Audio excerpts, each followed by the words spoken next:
Have you ever wondered how geothermal fluids are brought to the surface? The two most common methods are a line shaft pump or a submersible pump. However, both of these methods have limitations. The innovation of interest for this competition focuses on a slightly different method of extraction that has the potential to access deeper liquids, be more economical, and easier to maintain. The technology is known as an airlift approach. Technology brings the geothermal fluids to the surface using the power of bubbles. At the very essence of the approach, the bubbles are doing the lifting. The bubbles are generated at a sparger head and rise in the column of the liquid, imparting momentum on the fluid, bringing the hot liquid to the surface.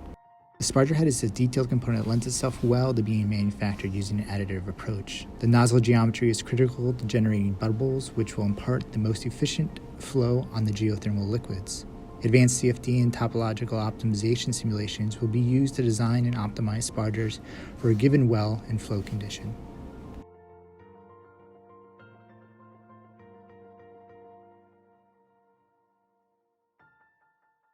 The sparger head will be fabricated using an additive 3D metal printing approach from materials that can withstand the corrosive environment of the well.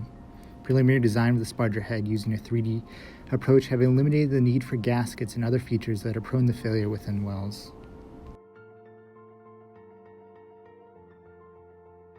The team combines expertise in computer-aided design, airlift system modeling, and geothermal industrial expertise.